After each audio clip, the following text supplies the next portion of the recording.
Hello friends नमस्कार Odia feedback रे आपण मानकु स्वागत।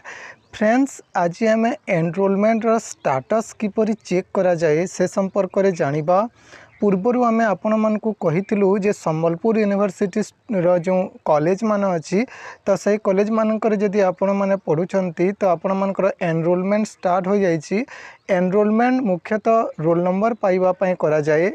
जो एग्जामिनेशन रोल नंबर ता एनरोलमेंट पर ही मिली थाए। तो किपरि एनरोलमेंट करा जाए एपर्यंत आपण जदि जानि नाहंती तो आई बटन रे आमे लिंक दे देबु, ताको क्लिक करी आपण एनरोलमेंट विषय रे जानि परिबे। तो आज आमे जानिबा जे आपण यदि एनरोलमेंट करि सारी छंती एवं आपण मानकर स्टेटस चेक करबा को चाहुचंती, आपणकर एनरोलमेंट केते दूर गला, आपण मानकर फॉर्म केउ ठारे अछि, ए सब जदि आपण जानिबा को चाहुचंती तो किपरि जानि परिबे सेही संपर्क रे आज आमे आपण मानकु सिखेइबु।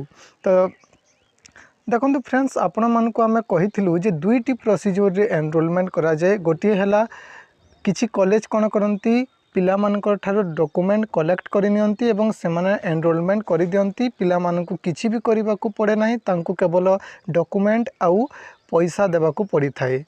एवं द्वितीय कैटेगरी रो कॉलेज माने थांती जो माने कि स्टूडेंट मानक ठारू पैसा नियंती नाही, सेमाने केवल स्टूडेंट्स मानकु आईडी पासवर्ड जनरेट करिकि दे दियंती एवं सेमाने एनरोलमेंट करिकि फॉर्म को आनी कॉलेज रे डिपॉजिट करंती, जहा फल रे कि तांकर एनरोलमेंट हो जाई थाई।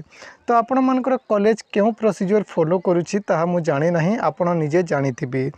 तो धरंतु आपण मानकर एनरोलमेंट आपण मानकर आईडी पासवर्ड चली आसीछि, आईडी पासवर्ड चली आसिला परे आपण एनरोलमेंट कले एवं कॉलेज रे फॉर्म डिपॉजिट करिदेले। तो यहाँ पर आपण कोन करिवे, निजर एनरोलमेंट रो स्थिति जानिबा पई निजर स्टेटस को चेक करिवे। तो प्रथमे आपण कोन करिवे, गूगल क्रोम रे संबलपुर यूनिवर्सिटी.in सर्च करिवे। एही परी इंटरफेस आसीबो। तो एठारे आपण देखि पारुथबे दुईटी लॉगिन अछि, गोटी हला स्टूडेंट्स लॉगिन एवं अन्यटी हला डिपार्टमेंट लॉगिन। डिपार्टमेंट लॉगिन ता कॉलेज मानक पई आपण कोन करिवे, स्टूडेंट्स लॉगिन रे निजर आईडी पासवर्ड जहा कि निजर मोबाइल नंबर को आसीछि ताहा देबे एवं सबमिट करिवे। एही परी एक इंटरफेस आसीबो, आपण निजर आईडी रे लॉगिन हे जिवे।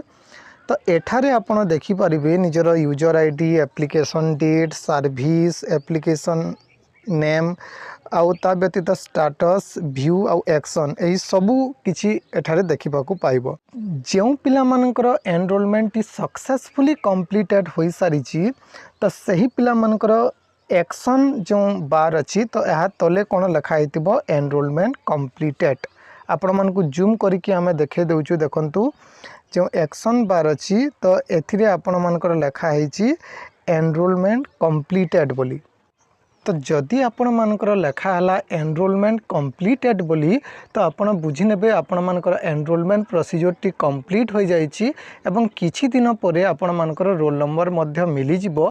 एही रोल नंबर को आपण एग्जाम रे व्यवहार करि परिबे। किंतु देखंतु किछि पिला मानकर एनरोलमेंट कंप्लीटेड एबे लेखा हबो नाही, कारण आपण फॉर्म डिपॉजिट कला परे कॉलेज को अनेक किछि प्रोसीजर कंप्लीट करबा को पड़ी थाए। सबु प्रोसीजर कंप्लीट कला परे जाई एठारे एनरोलमेंट कंप्लीटेड लेखा हबो। किंतु आपण मानकु किछि करिबार नाही, सबु काम होउची कॉलेज रो। तो आपण केवल जदि चाहिबे निजर एनरोलमेंट रो स्टेटस को चेक करबा को चाहिबे, ताहेले आपण एही परी चेक करि परिबे एवं निजर स्थिति को जानि परिबे। एठारे आपण निजर रोल नंबर मध्य पाई परिबे जेते बेले रोल नंबर जनरेट हेबो। आशा करूछि हमर ए वीडियो आपण मानकु भलो लागि। जदि भलो लागिछि गोटे लाइक करंतु, हमर चैनल को सब्सक्राइब करी बेल आइकन को ऑल रे सेट करंतु, जहा फल रे आम तरफ एही परी एजुकेशनल अपडेट्स आपण माने पाई परिबे।